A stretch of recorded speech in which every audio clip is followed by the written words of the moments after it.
Voltamos com o programa Hora da Saúde sobre diabetes na infância e adolescente.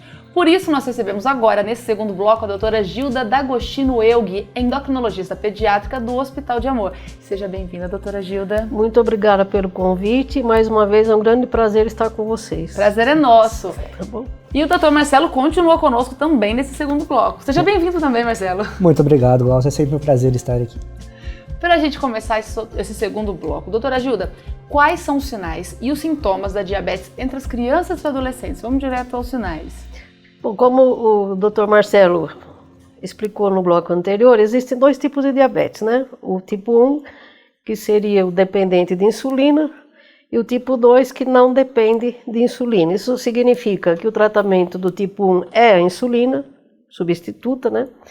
E o 2 são mais mudanças de hábitos de vida e atividade física. Então, muitos anos atrás, eu tive a oportunidade de ter um manual de uma universidade do Texas que explicava para as crianças e para os pais o que era o diabetes.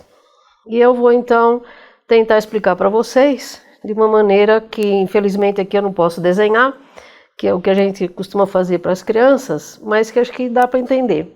Então, vamos supor que você tem uma criança, ela é um carro 0 km. Esse carro, para ele andar, precisa de gasolina. A gasolina é a comida que a criança ingere. Então, tudo que você come é processado, metabolizado a glicose. Então, a gasolina é a glicose. Essa glicose é importante porque ela tem que atuar em todas as células do corpo, para que essas células tenham energia para fazer a sua função. Então, você tem um carro muito bonito, você tem a gasolina. O que falta para essa gasolina entrar no motor e o carro andar? Falta a chave. Você tem que ligar o motor. E essa chave é a insulina. Então, eu achei essa explicação muito interessante, que acho que é fácil de entender qual é o mecanismo, então, da insulina, né, na etiologia do diabetes. Agora, vamos supor que essa criança falta a chave, né? Não tem. Então, aquela gasolina pode se acumular. Então, tem um acúmulo de glicose no sangue. E ela não consegue entrar dentro da célula, porque não tem a chave que faz isso, né? Então, o que acontece?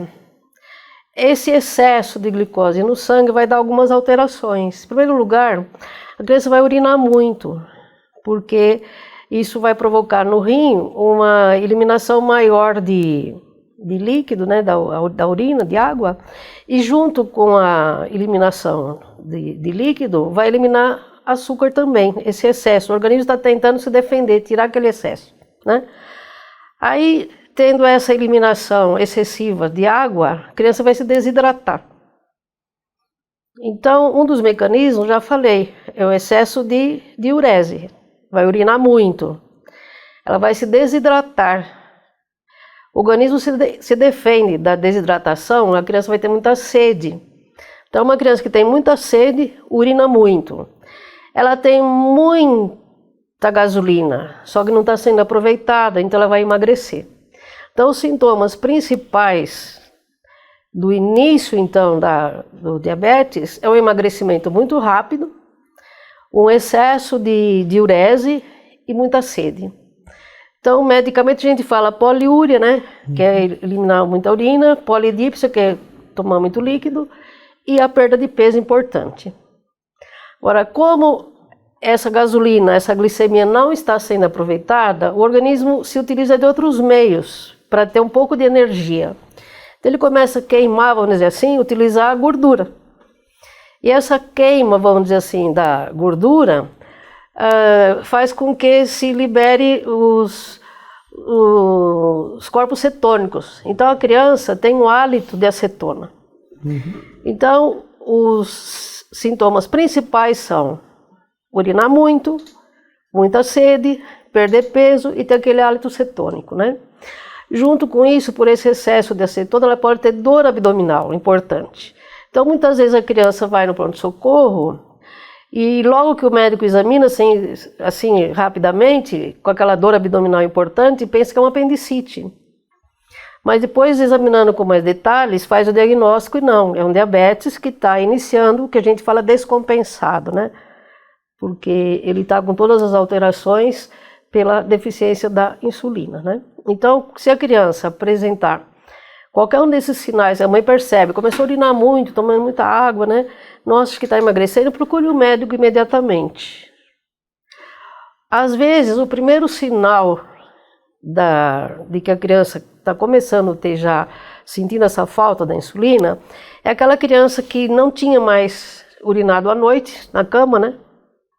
E começa a urinar à noite. Então a mãe fala, não, meu filho agora nunca urinou de noite, agora está urinando de noite, está escapando xixi de noite, né?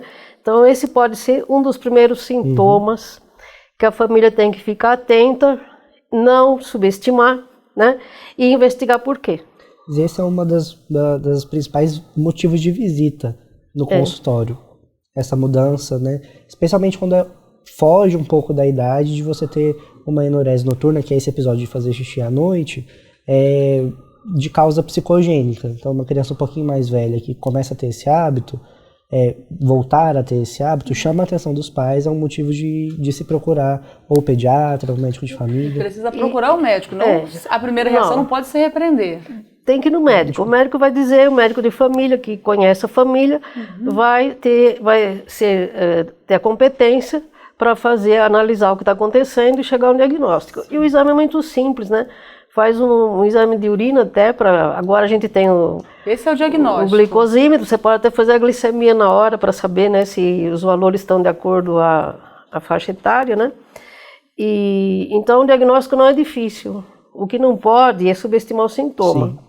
Para chegar ao médico a tempo, porque se os sintomas se prolongarem e o diagnóstico não for feito, a criança pode ter uma evolução grave, né? Até ter convulsão, chegar a um coma, que nos dias de hoje isso é inadmissível, né? Sim.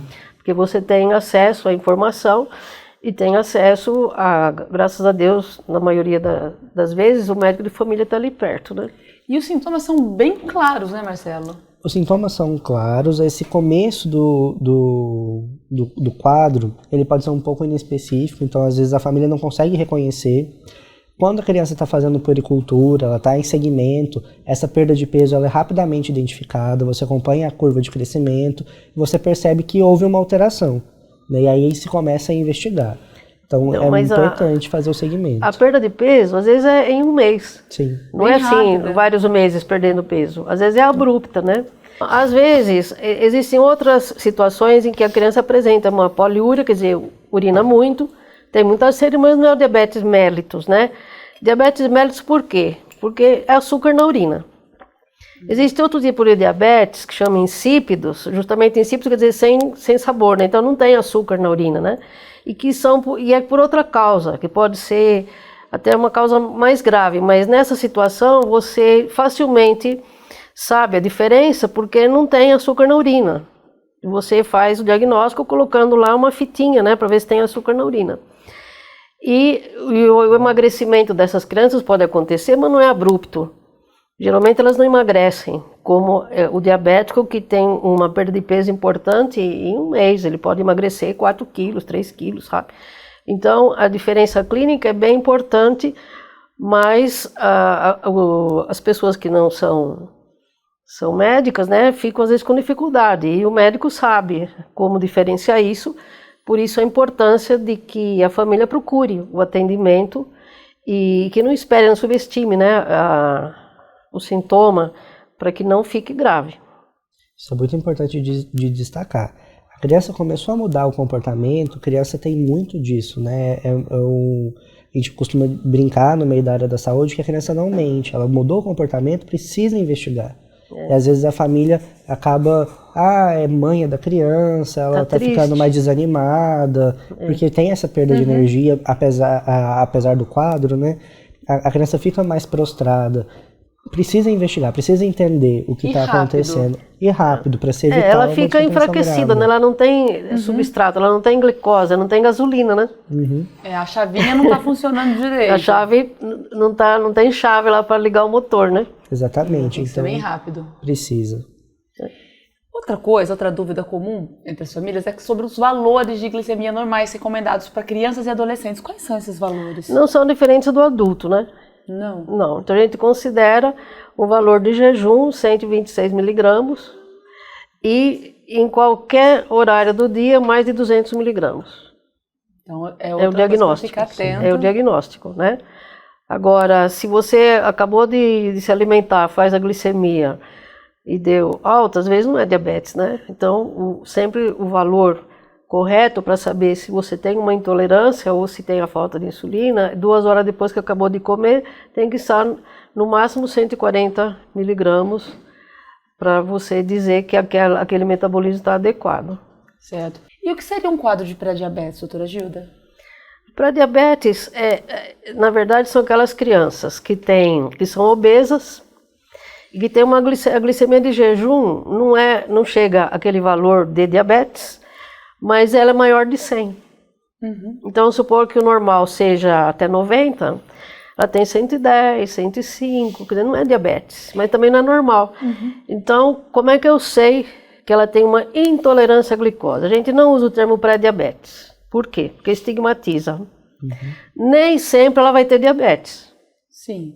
Então, se eu falar pré-diabetes, eu já estou dizendo que ela vai ser diabética. Isso associando. Isso não é verdade. Então, a gente faz um teste de sobrecarga de glicose e vai dizer, ela tem uma intolerância à glicose. Qual é o tratamento?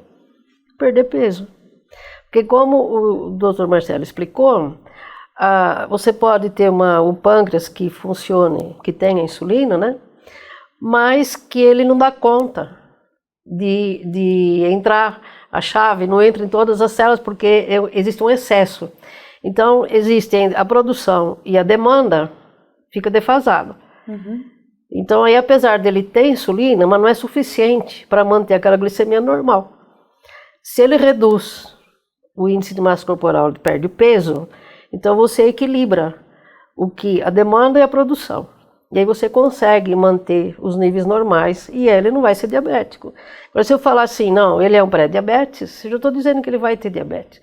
Pode ser que tenha, pode ser que sim, pode ser que não. Certo. Então, Perder peso e também praticar atividade física, assim como os adultos? A perda de peso não é somente ir lá perder peso. A perda de peso significa que ele vai fazer uma dieta adequada, Uhum. ele vai fazer atividade física, E manter. e vai manter vamos dizer assim, horários de refeições também adequados, né?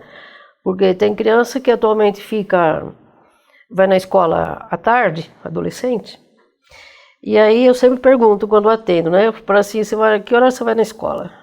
Eu vou à tarde. Então, que horas que você se levanta? 11 horas. Ele entra na escola 1, ele não almoça. Aí ele vai ter fome à tarde, vai tomar lanchinho, comer um salgadinho, desregulou toda a dieta, né? E por que ele levantou às 11 da manhã? Porque ele ficou dormindo, porque foi dormir tarde vendo lá no WhatsApp, até 2 horas da manhã, 3 da manhã, então já desregulou também o reloginho biológico, que você sabe que no período noturno existe um relógio biológico que comanda todas as tuas funções. Então, se isso é desregulado, você tem uma tendência maior a ter diabetes, a ser hipertenso e obeso. Isso vale para criança e vale para adulto, né? Uhum. Então, por isso, a importância de dormir na hora certa, mais ou menos. Eu falo, adolescente, não tenta falar para adolescente dormir às 10 da noite, ele não vai dormir. Mas pelo menos às 11 e ter 8 horas de sono bom, né? Porque isso vai repercutir na saúde dele, até no rendimento escolar, porque se ele se desregula nesse horário, ele está mal alimentado, não dormiu direito, ele não vai nem sequer ter um rendimento adequado na escola.